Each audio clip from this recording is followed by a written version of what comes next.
이어가 보겠습니다. 자, 이제 우리 계급제하고 직위분류제 요 관련 내용을 함께 살펴보도록 하시죠. 이제 계급제, 직위분류제에 대해서 이제 공부하실 때 먼저 이제 계급제에 대한 얘기가 나왔는데 두 개의 제도를 좀 비교를 좀 해봐야 되겠어요. 어떻게 되냐면요, 이 제도가 자, 일단 이렇게 비교를 한번 해드려 보도록 하겠습니다. 이렇게 해가지고 얘가 계급제라고 보시고 얘를 직위분류제라고 한번 놓고 비교를 한번 해볼게요. 직위분류제. 자, 이제 계급제랑 뭐가 연동되냐면 여기는 직업공무원제입니다. 직업공무원제. 평생을 이제 내가 공무원으로 복무하겠습니다 라는 사람들을 뽑는 제도예요. 근데 이제 직위분류제면은 여기는 이제 뭐가 되냐면은 여기는 말입니다. 실적주의라고 이제 표현을 했었죠. 이렇게 연계가 되는데 얘가 이제 계급제는 직업공무원제이기 때문에 폐쇄적인 인사행정제도를 가지고 있다라고 봐야 됩니다. 그래갖고 밖에서 들어오는 것도 차단, 안에서 내보내는 것도 안 돼, 뭐 이렇게 이제 되는 것인데 직위분류제는요 개방형이에요. 개방형 인사행정제도다 라고 보시고요. 이 개방형 인사행정제도로서 어떻게 되냐면 바깥에서 이렇게 치고 들어오는 거 됩니다. 네, 어느 분야의 전문가다 그러면 바깥에 치고 들어오는 거 되고 안에서 내보내는 것도 허용이 됩니다. 이렇게 이제 상호 비교를 한번 해 놓으시고 계급제 같은 경우에는요 이렇게 이제 밑에서 초짜들이 이제 뽑는 게 기본입니다. 여기에서 이제 우리가 이제 공개 경쟁 채용이라든가 아니면은 뭐 내지는 경력 경쟁 채용 같은 게 있죠, 우리나라에.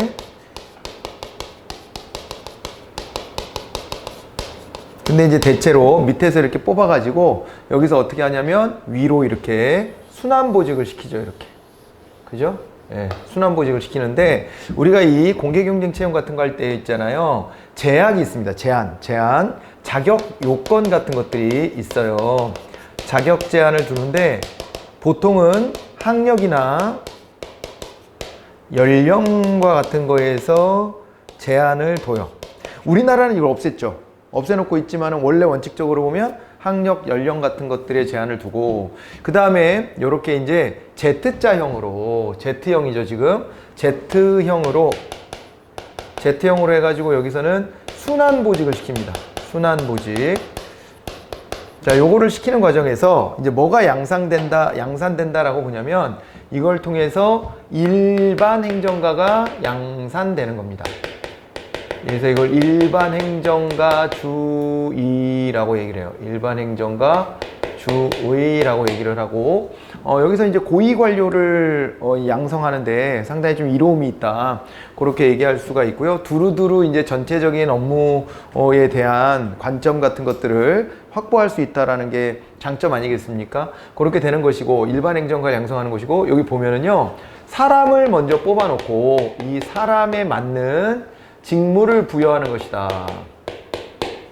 이렇게 봐두시면 됩니다. 이거를 통해 가지고 얻을 수 있는 장점은 인사행정의 신축성을 확보할 수 있는 거예요. 장단점이 있는데 이렇게 써볼까요? 장점은 인사행정의 신축성 확보입니다. 그러니까 이제 수평 이동 같은 것들이 좀 자연스러워요. 수평 이동이 이제 활발하다 이렇게 봐야 되기 때문에 뭐 이제 일하는 분야가 없어졌다 그래가지고 이 사람들을 잘라내는 게 아니라 옆에 다른 부서로 보내버리면 됩니다. 이래가지고 인사행정 신축성이 있는데 단점은 이제 뭐냐면요. 이게 이제 계급제를 따르다 보면은 호봉 같은 것들이 반영되잖아요. 해가지고 연공서열에 의해서 연공급 제도가 되기 때문에 여기서 이제 보수의 형평성은 좀 떨어집니다.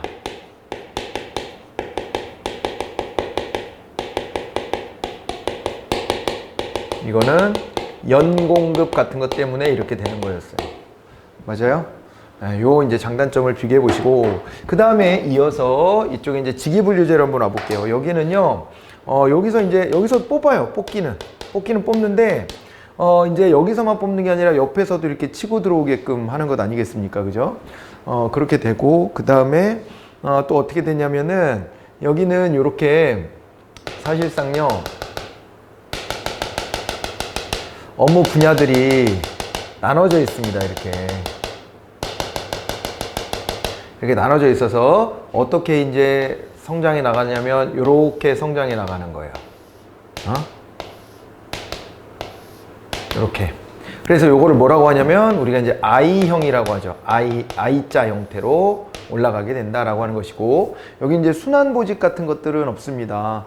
그래서 여기에서 이제 양상되는 게 어떤 거냐면은 전문 행정가주의다 이렇게 얘기를 하죠. 전문 행정가주의. 전문성을 갖춘 사람들을 이제 키워내는 거예요. 그래서 여기선 직무를 놓고 이 직무 수행을 잘할 수 있는 사람을 그 자리에 앉히는 형태가 되는 거예요. 그죠? 그래가지고 직무가 더 우선이다 이렇게 봐두시면 됩니다. 여기서 이제 장점이 뭐냐 했을 때는 거꾸로 보시면 돼요. 이거는요, 업무의 곤란도, 책임도, 뭐 난이도 이런 거에 따라 가지고 보수를 더 높게 줄 수가 있거든요. 그래서 여기서는 보수의 형평성을 확보할 수 있다. 이렇게 보시면 됩니다. 여기서는요, 연공급이 아니라 직무급이라든가 직능급 같은 거 있잖아요. 성과급 같은 거, 이런 것들을 잘 반영할 수가 있습니다. 네, 그렇게 보시고, 단점이 있는데 여기서의 단점은 거꾸로예요. 인사행정의 경직성입니다. 인사행정의 경직성. 그래서 이게 옆에 직렬 같은 데로 있잖아요. 넘나들 수가 없어요. 여기는 이제 수평 이동이 좀 곤란하죠. 자기의 전문 영역이 있기 때문에 수평으로 옆으로 다른 일의 업무 영역으로 넘어갈 수가 없어요. 그러다 보니까 이렇게 이제 수평 이동이 곤란하다라는 단점이 있습니다. 됐을까요? 네. 해가지고 이렇게 계급제와 직위분류제 비교를 좀 일단 해놓으시고, 이거를 바탕으로 한번 문제 풀어보겠습니다. 계급제에 대한 설명 옳지 않은 것은 했는데 직무의 속성을 중심으로 공직을 분류했다 이렇게 되어 있는데, 직무의 속성을 중심으로 공직을 분류했다면은 일단은 직무가 더 우선됐다는 얘기잖아요. 직위분류제의 성격이 아니겠나 이렇게 보여지고, 폐쇄형 충원 방식을 원칙으로 한다 그랬는데 그건 맞는 얘기입니다. 계급제는 폐쇄형으로 바깥에서 막 들어오지 못하게 차단하고요, 안에 있는 사람들의 내부 승진 같은 걸 시켜주기 때문에 어떻게 보면은 공직 내부에 있는 사람들의 사기 증진에 도움이 또 되기도 합니다. 자, 그리고 안에 있는 사람 내보내지도 않죠. 폐쇄형 충원 방식이 원칙이고요, 일반 행정가를 양성합니다. 그리고 탄력적 인사관리, 아까도 말씀드렸지만 인사행정의 신축성을 확보할 수 있다는 장점이 있는 거죠. 답은 1번이었습니다. 자, 그리고 계급제의 장점으로 옳지 않은 걸 찾으래요. 단체 정신, 조직에 대한 충성심 확보에 유리하죠. 왜냐면은 여기 한번 들어오면 여기에 있는 사람들끼리 평생 가는 겁니다. 그렇기 때문에 이게 나의 조직이구나 라는 인식이 굉장히 또 이제 출중해집니다. 그래서 단체 정신이 높아지고 조직에 대한 충성심도 매우 올라가고 이렇게 하는 장점이 있습니다. 정치적 중립 확보를 통해 행정의 전문성을 제고할 수 있다라고 했는데, 계급제면은 직업공무원제랑도 연동되고 해가지고요, 정치적 중립성 같은 것들을 좀 확보하고 신분보장 같은 것들을 누리기가 매우 또 이제 용이한데, 행정의 전문성 제고는 살짝 좀 봐야 돼요. 일단은 그 전에 있던 정실주의 등등에 비했을 때보다는 행정의 전문성 확보가 좋긴 한데, 행정의 전문성은 혹시 요렇게 둘을 비교한다면 얘가 좀 더 전문성에 있어서는 조금 더 높은 점수를 받을 수 있거든요. 여기는 왜냐면 순환보직을 하다 보니까 두루두루 아는 건 많아지지만은 한 영역에서의 전문성이 제대로 확보됐다라고 말하기에는 조금 어려운 구석도 있습니다. 자, 그래가지고 정적 중립 확보를 통해 행정의 전문성을 제고할 수 있다라고 하는 지점은, 요거는 조금 의문부호를 남겨놓고, 뭐랑 비교하냐에 따라 좀 달라질 수 있는, 평가가 달라질 수 있는 부분이에요, 사실은. 그리고 인력 활용의 신축성과 융통성이 높은 거는 장점이 맞잖아요. 그리고 공무원의 신분 안정과 직업 공모정 이렇게 하는데 다 맞네? 그럼 아까 2번을 그렇게 낸 거지. 이거 전문성은 이쪽이야 라고 이제 말하고 싶었던 거예요, 출제자의 의도가. 그러니까 비교 대상이 뭔지를 명확하게 안 해줘가지고 우리가 약간 좀 이렇게 고민을 했던 건데, 계급제랑은 보통 뭘 비교하냐면 이렇게 이제 직위분류제하고 비교를 하니까, 그렇게 따지면 전문성은 이쪽으로 갈라놓으시면 될 겁니다. 2번을 답으로 찾아가시면 되겠고, 직위분류제 출발에 영향을 미친 게 뭐냐 이랬습니다. 직위분류제는 뭐랑 연결됐냐면 이 실적주의하고 연결이 됐단 말이에요. 그렇기 때문에 종신고용보장 이런 거는 아닌 것 같고요. 그죠? 그 다음에 나머지 것들을 좀 놓고 보면 답은 3번이 되겠습니다. 과학적 관리론에 입각해서 직무를 잘할 수 있는 사람들, 그 업무에 최적화되어 있는 사람들을 선발하는 제도이고, 그 다음에 보수의 형평성을 달성하는 데 유리하다 그랬죠. 그죠? 업무의 난이도, 곤란도, 책임도에 따라서 급여가 달라지는 이런 구조입니다. 그러니까 그 자리에서 어떤 일을 하느냐에 따라 가지고 보수를 다르게 책정할 수 있기 때문에 그렇고요. 이게 실적주의하고 연결되는 거죠. 메리트 시스템. 원래 역관주의가요, 스포일스 시스템이라 그래가지고 전리품을 얻었다 뭐 이런 얘기예요. 전리품. 그러니까 대통령 선거에서 이기면 그 이긴 세력이 전리품처럼 공직 자리들을 다 얻었다 이렇게 보는 거거든요. 이제 그런 거랑 비교해서 여기는 이제 메리트 시스템이니까 일 잘하는 사람을 뽑는다 이런 얘기로 해서 우리가 이제 실적주의로 해석하고 있습니다. 니은 빼고 나머지는 다 맞았습니다. 이렇게 봐두시고요. 직위분류제 장점에 대한 설명으로 가장 옳지 않은 게 뭐냐 했습니다. 직위분류제 장점. 자, 근무 성적 평정을 객관적으로 할 수 있는 기준을 제시해 준다라고 했는데, 근무 성적 평정을 좀 더 객관적으로 할 수 있는 기준이 제시된다. 근무 성적에 대해서 우리가 이제 평가를 내릴 때, 그럴 때 직무를 중심으로 딱딱 짜여져 있으면 아무래도 그거에 맞춰 가지고 우리가 어떤 평가를 하기가 좀 좋긴 할 것 같아요. 그죠? 이 자리에서 필요한 직무 수행 능력은 이런 건데 너가 그걸 잘했냐 못했냐 이렇게 들여다보면 되니까요. 근데 이렇게 순환보직하고 자꾸 이제 근무 이동을 하게 되면은, 그러면은 이제 근무 성적 평정을 하기가 조금은 난해해지는 측면은 생길 겁니다. 비교해보면. 직위 간의 권한과 책임의 한계를 명확하게 해준다. 그러니까 이게 직위라고 하는 게 한 사람이 맡아서 해야 될 일의 업무 영역인데, 그거를 중심으로 사람들을 배치했기 때문에 권한과 책임의 한계가 명확하다. 뭐 이런 얘기를 하나 봐요. 그리고 이제 이 전문 직업인을 양성하는 데 도움이 되고 행정의 전문화에 기여한다 그랬습니다. 전문 행정가주의다 이렇게 얘기를 했으니까요. 그죠? 전문 행정인을 양성하는 데 매우 유리한 측면이 있습니다.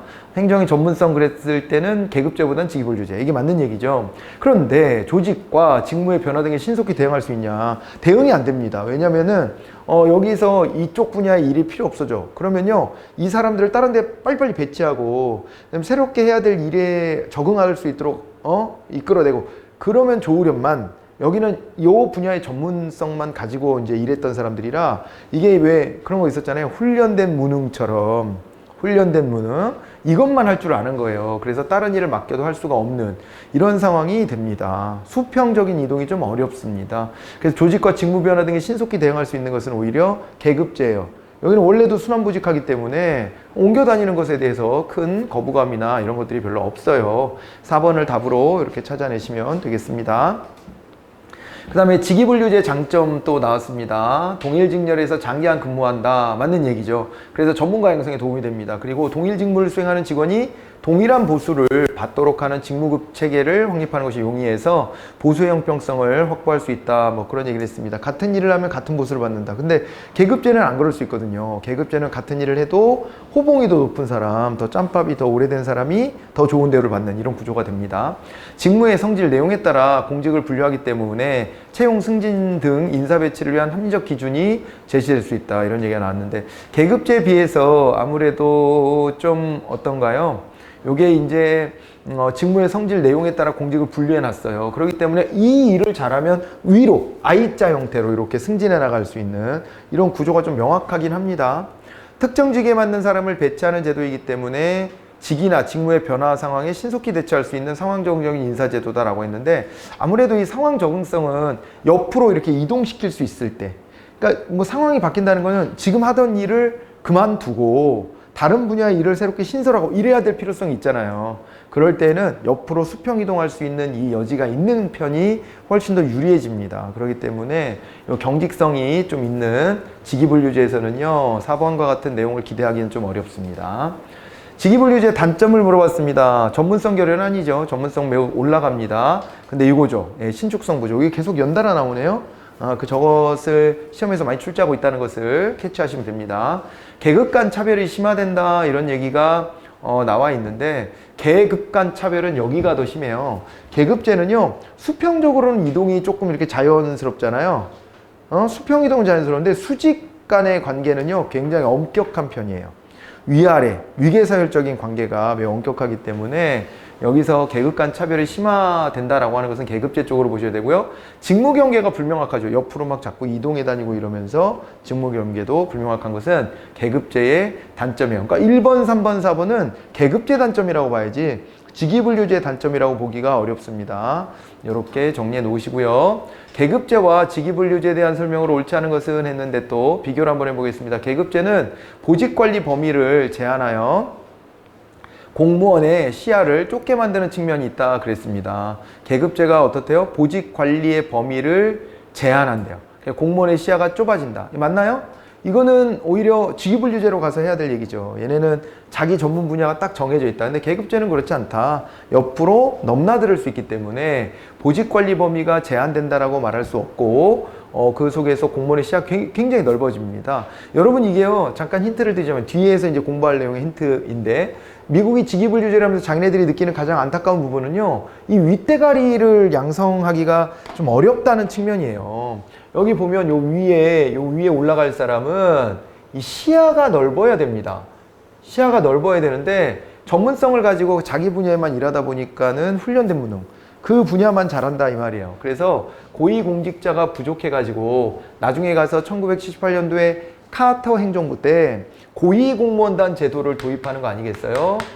고위공무원단 제도를 통해 가지고 이 고위직을 이렇게 충당하는 이런 일들이 있었습니다. 아시겠죠? 네, 그렇게 이제 놓고 보셔야 돼 가지고요. 고위공무원단 제도가 필요했던 이유가 바로 전문행정가주의 때문이에요. 두루두루 시야가 넓은 공무원을 양성하기가 어려워서 그렇게 된 겁니다. 그런데 우리와 같은 계급제는요, 고위직에 갈 사람들 널렸어. 경험들이 아주 출중해. 이 일도 해보고 저 일도 해보고 다양한 일을 했기 때문에 전체를 조망하는 시야 같은 것들이 많이 넓어질 수 있다. 이렇게 볼 수가 있습니다. 그래서 1번이 바로 옳지 않은 것으로서 답이 됐고요. 2번 직위분류제는 공무원의 전문성을 강화하고 전문성 맞죠? 직무 중심의 동기부발이 가능합니다. 내가 여기에서 열심히 일하면 여기에 전문가가 될 수 있고 그러면 공직을 그만두더라도 민간에 같은 영역으로 진출할 수 있겠구나라는 기대감을 가질만 합니다. 그런데 계급제에서는요. 공무원 했던 사람 밖에 나오면 쓸모가 없어 사실은. 왜냐면은 밖에 나왔을 때 어떤 한 분야에 출중한 전문성이라는 게 잘 안 보이는 거예요. 그렇죠. 그러니까 마땅히 옮겨갈 자리가 없을 수도 있어요. 물론 뭐 유관단체라든가 이런 데들로 옮겨가죠. 네, 그렇게도 되는데 때로는요 그냥 부정적으로 얘기하자면은 오히려 이 전관예우 받고 어떻게 보면 현직에 있는 사람들한테 영향력을 행사해 달라는 그런 로비 차원으로 전직 공무원을 고용하는 경우들도 많아요. 근데 그거는 바람직한 건 아니잖아요. 그래서 이제 그런 경우를 빼고는 보면 공직 유관단체 정도 가는 거 정도? 그 이외에 이렇게 민간하고 결어서 어떤 한 분야에 내가 전문성이 탁월하다 이렇게 말하기가 쉽지 않아요. 그런 게 이제 퇴직 후에 좀 난감한 부분입니다. 그래서 뭐 공무원 하고 나면 여러분도 공무원 경력사 하면은 나중에 가서 이제 이런 건 해주지 대신에 행정과 연관될 수 있는 거, 뭐 행정사 자격증을 딸 때 뭐 과목을 좀 면제시켜 준다든가 이런 거, 그죠? 세무사도 세무공무원 하고 나면은 좀 면제시켜 줬었는데 그거 아마 지금 없어졌을 거예요. 근데 이제 그런 식으로 뭐 연계성을 갖는 경우들이 좀 있었죠. 그 이외에, 그죠? 예.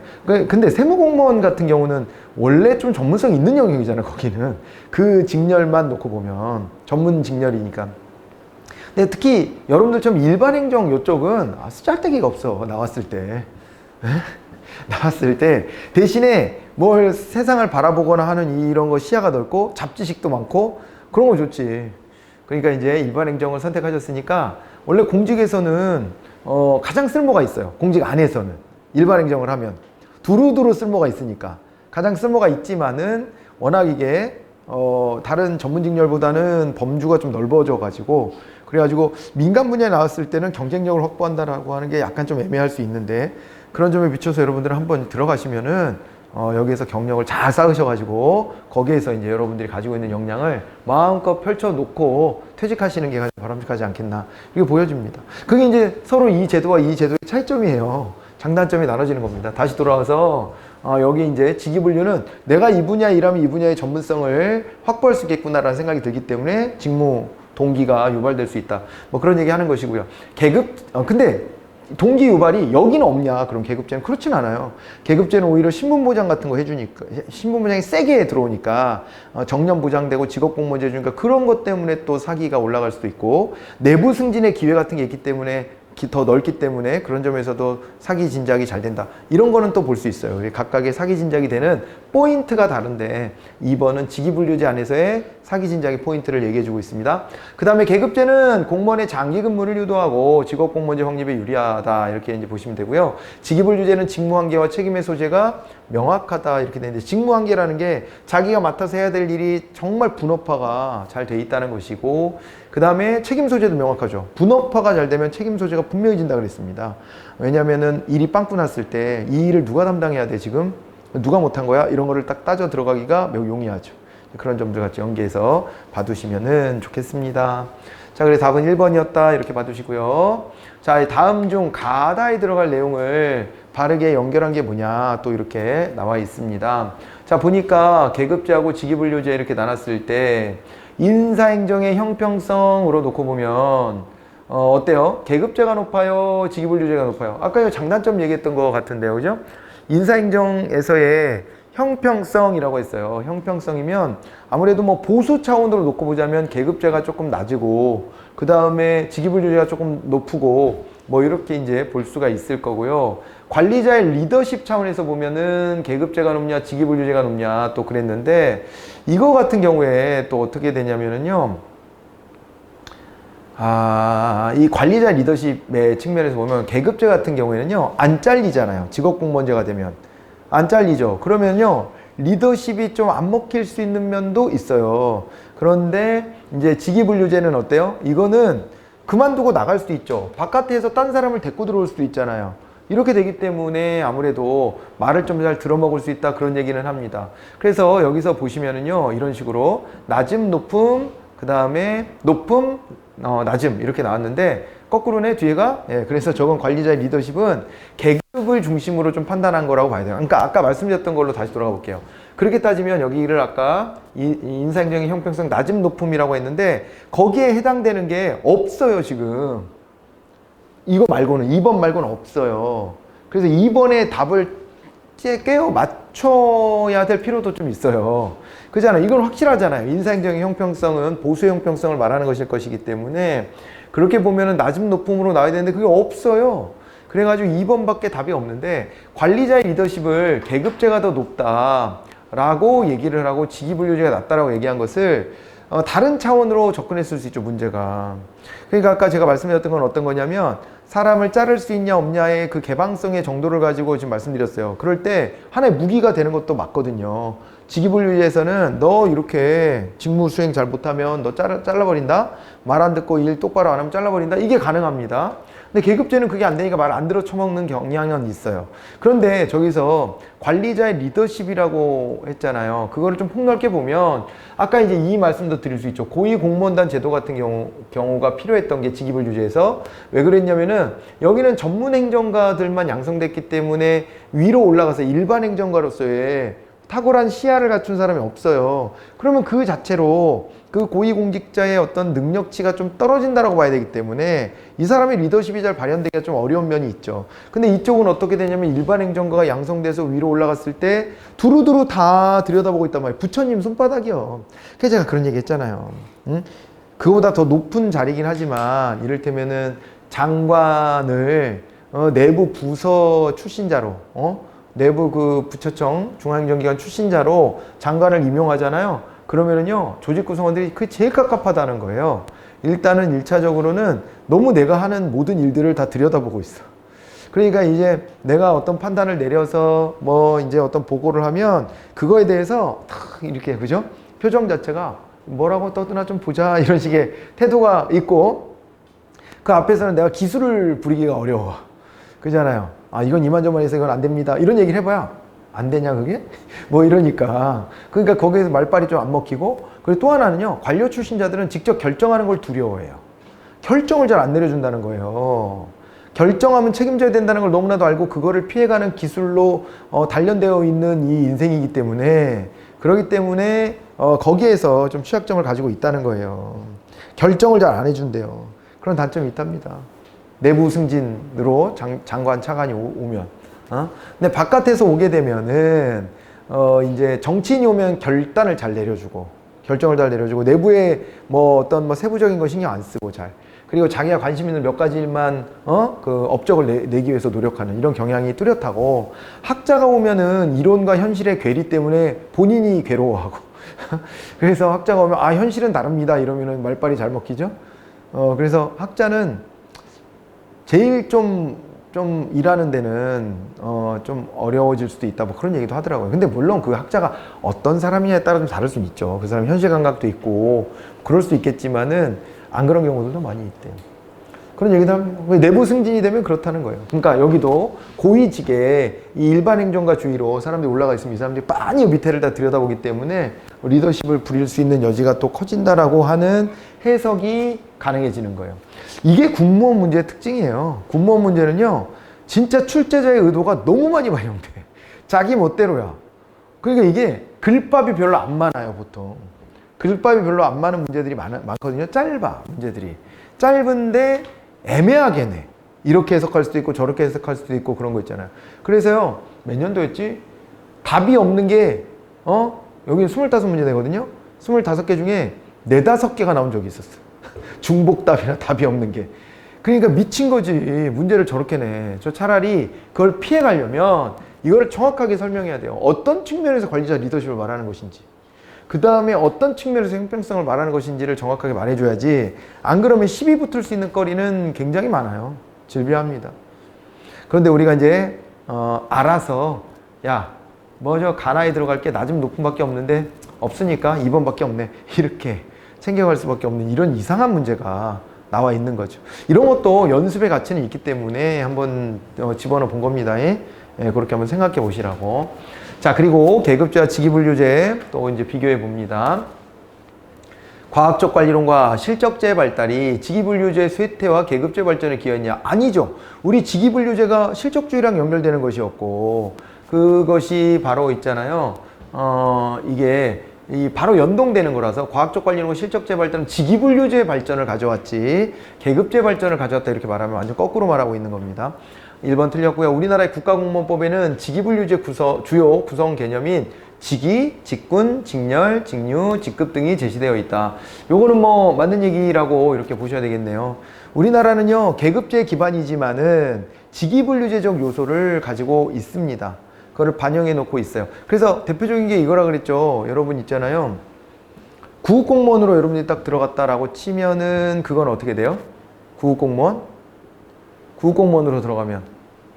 그러면요, 이거를 서기보라고도 불러요. 구급, 서기보. 근데 구급이라고 불렀을 때는 뭐가 돼요? 그거는 계급이고요. 서기보라고 부르면 어떻게 돼요? 그게요, 직무 등급이에요. 직무 등급. 직급으로까지 가면요, 땡땡 서기보 이런 식으로 붙는 거예요. 그 자기 분야. 자기 분야가 붙는 겁니다. 분야가. 그렇게 해가지고 또 이제 뒤에 나와 있는 얘기들이 그런 거예요. 5급이 됐다. 그러면 이제 5급은 어떻게 되는 거예요? 5급을 우리가 사무관이라고 부릅니다. 사무관. 그 사무관이 직무 등급 정도가 되는 거죠. 7급으로 붙었다. 그럴 때는 어떻게 돼요? 7급 공무원이 됐다. 그러면은 7급은 이제 주사보거든요. 주사보. 이렇게 해서 하나는 계급, 하나는 직무등급 이렇게 나타냅니다. 그러니까 직무등급이 사실상 우리가 채택하고 있는 계급하고 좀 이렇게 일치되는 경향이 있긴 한데, 그런데 어떻다는 거예요? 그게 일치되는 경향은 있지만은 접근이 좀 다른 거예요. 계급은요, 위계서열적인 거고요. 직무등급은 하는 일의 곤란도, 책임도, 난이도를 기준으로 나눈 거라서, 그죠? 그게 좀 이제 접근이 완전 다르다 이렇게 보시면 되고요. 우리가 이제 채택하고 있는 직위분류의 요소를 놓고 보게 되면 뭐가 있냐면 이렇게 시작을 했어요. 하나의 직렬이 있습니다. 직렬이 있을 때 이게 하는 일의 종류를 기준으로 나눈 거예요. 근데 이 직렬을요, 좀 넓게 이렇게 구분지었으면 그걸 직군이라고 하고요. 크게 나누면, 그 다음에 좁혀서 나누면요, 직류라는 개념이 있습니다. 이렇게 직류가 되고, 그 다음에 하는 일의 곤란도, 책임도, 난이도에 따라서 옆으로 이렇게 쭉 있잖아요. 하는 일의 종류 상관없이 쭉 같은 난이도, 곤란도, 책임도로 묶으면 이거를 직무 등급이라고 하고, 직무 등급. 그 다음에 이렇게 하는 일의 종류가 같은 동일한 직렬 내에서 하는 일의 난이도, 곤란도, 책임도도 일치하는 직무 등급까지 같이 이제 동일하다면 이거를요 뭐라고 그러냐면 직급이라고 우리가 불러요. 직급 이렇게 불렀고, 그 다음에 이 안에서 한 사람이 맡아서 해야 될 일 요거를 딱 잘라내잖아요. 그거 잘라내면 우리가 정급을 통해서 이걸 잘라내게 되는데 요거를 우리가 직위라고 불렀던 거예요. 직위분류는 이런 체제를 가지고 있습니다. 우리나라가 요걸 채택하고 있어요. 2번이 답이 됐고요. 직위분류제는 공무원 개인의 능력이나 자격을 기준으로 공직분류 체계를 형성한다 이렇게 돼 있는데, 이게 보니까 직위분류는요 공무원 개인의 능력이나 자격이 아니에요. 저게 왜 틀린 거냐면 뭐 때문이에요? 저렇게 얘기하면은 사람에 따라서, 그죠? 사람에 따라서 공직분류를 했다는 얘기가 되는 거예요. 뒤에 나와 있는 얘기가. 보세요. 공무원 개인의 능력이나 자격을 기준으로 공직분류 체계를 형성했다라고 했으니까 사람을 기준으로 나눈 것 아니겠습니까? 이렇게 된다면 이거는 계급제에 가깝다 이렇게 봐야 되고, 직위분류제는 뭐 기준으로 봐야 되냐면 직무를 중심으로 본 거예요. 공직을 분류할 때 직무의 난이도, 곤란도, 책임도가 어느 정도야? 이걸 가지고 이제 물어보고 나눈 것이란 말이에요. 그렇기 때문에 3번처럼 설명하면 안 됩니다. 여기는 사람을 중심으로 설명하고 있기 때문에 직위분류제랑 어울리지 않는 거예요. 됐어요?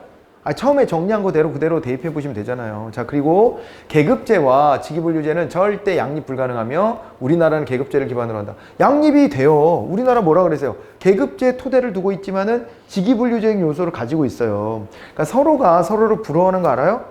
우리나라는요 직위분류제를 좀 부러워해요. 왜냐면은 우리 너무 이 계급제로만 가니까 오래 여기서 묵은 사람들이 여기에서 힘을 얻어가지고, 그래가지고 어떻게 합니까? 여기에서 아주 그냥, 그죠? 큰 소리 빵빵 치면서 일은 안 하고 말이야. 부하들 시켜 먹으면서, 그 개혁 같은 거에 막 이렇게 좀 저항하고, 이런 경향들이 매우 뚜렷한 거예요. 우리나라 보니까.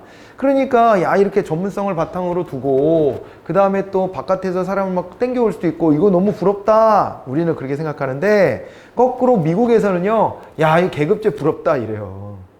여기는요 조직에 대한 충성도, 일체감, 뭐 소속감 이런 거 별로 없습니다.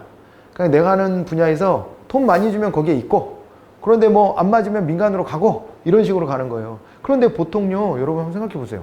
솔직히 민간하고 공직하고요 어떤 일의 전문성이 탁월하다라고 치면 어떤 분야에서 저 사람 진짜 인정해 줄 만해 정도로 인정받으면 어디가 보수를 더 많이 받겠어요? 민간에 있을 때랑 공직에 있을 때랑. 당연한 거야, 이건. 민간에 있을 때 보수를 더 많이 받는 거예요. 그러니까 우리는 그래도 민간보다 보수가 조금 뭐 약한 듯한 느낌이 있어도 평생을 놓고 보면 괜찮아. 평생을 놓고 보고, 요걸 가지고 전체적으로 인생 전체를 놓고, 주판을 튕겨보면 나쁘지 않아. 이런 생각이 들지만, 미국은요, 그런 것도 없어, 심지어. 평생을 너 공무원으로 보장해 줄 게도 안 하잖아. 그런데 같은 정도의 전문성을 쌓았을 때는요 민간보다 보수가 좀 약해. 그럼 어떤 사람들이 오겠어요? 민간에 취업이 잘 안 된 사람들이 공직으로 오겠죠. 공직에 대한 인식이 별로 안 좋아요. 그래서 미국은 민간보다 무능력한 사람들이 가 있다라는 인식이 좀 더 커. 근데 우리는 어때요? 우리는 그렇진 않아요. 공무원이 됐다라고 할 때 공무원을요 이렇게 능력이 부족해서 밀렸다 이렇게 생각하지 않거든요. 그런 거에 또 차이도 있어요. 그러니까 미국에서는요 그게 부러운 거예요. 자기네 제도를 해봤더니 이게 사람들의 충성심도 없을 뿐만 아니라, 그러니까 능력이 좀 인정받아지면은 더 월급 많이 준 민간으로 나가버리고, 그 빈자리 채우려고 그러면 민간에서 잘 자리 잡고 있는 사람 안 와요. 그래서 우리도 마찬가지입니다. 우리도 개방형 임용을 일부 하잖아. 부러워서 개방형 임용을. 그래갖고요 외부 전문가를 좀 땡겨오겠다고 우리의 고위공무원단 할 때 거기에 20%를 어떻게 합니까? 개방형 직위로 정해가지고 데리고 들어오려고 그러죠. 또 그 밑에 있는 과장급 직위도 20%만큼을 개방형 직위로 데리고 들어오려고 그래요.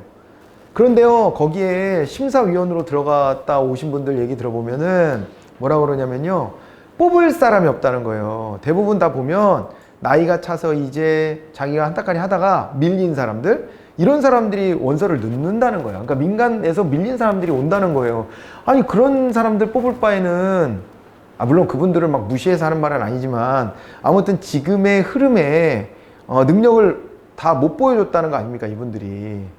능력이 있음을 입증하지 못했다는 거잖아요. 그래서 밀려난 거잖아요. 근데 그런 사람 뽑느니 내부에서 이렇게 두루두루 경험하면서 조직의 내막을 잘 파악하고 있는 사람을 차라리 국장 실장에다 앉히는 게 낫다는 거야. 뭐 달라고 개방형직에다가 외부 인사를 갖다 넣느냐 이거죠. 이런 고민이 생기는 거예요. 그게 미국하고 비슷해진 거지. 미국도 맨날 그런 고민이거든.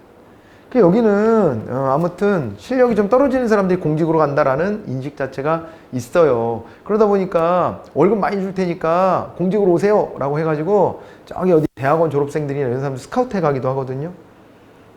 그러기도 하는데 고민이지 이게. 그런 식으로 하려면 월급 많이 줘야 돼 진짜. 민간처럼 그렇게 많이 줘야 돼. 그래도 선호를 그렇게까지 크게 하지 않는 편이다, 우리보다는. 이런 차이들이 분명히 존재한답니다. 자, 그래서 서로 이렇게 부러워하고 그러다 보면 어떻게 되겠어요? 서로의 제도를 모방하겠죠. 동영화하겠지.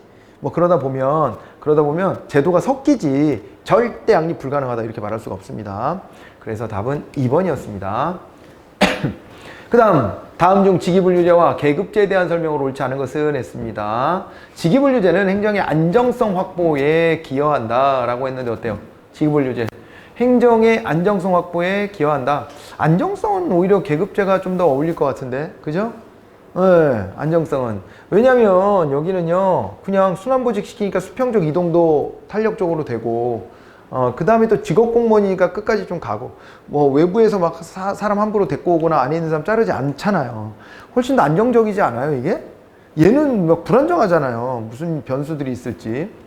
비교를 그렇게 해보시면 될 것 같고, 계급제는 직위분류제보다 직업공무원제 확립에 더 유리하다. 이건 맞는 얘기였고, 직위분류제는 인사배치의 신축성을 제약한다 그랬고, 계급제는 인사관리자의 높은 리더십 구현에 기여한다. 이 말 또 나왔죠. 그러니까 높은 리더십이라고 하는 게 아까도 말씀드렸지만은 두루두루 모든 것들을 경험한 일반 행정가가 앉아가지고 리더십을 끌어내기에 용이하다, 이런 얘기를 할 수가 있다는 거예요. 군무원에서 또 똑같은 표현 또 썼다, 그죠?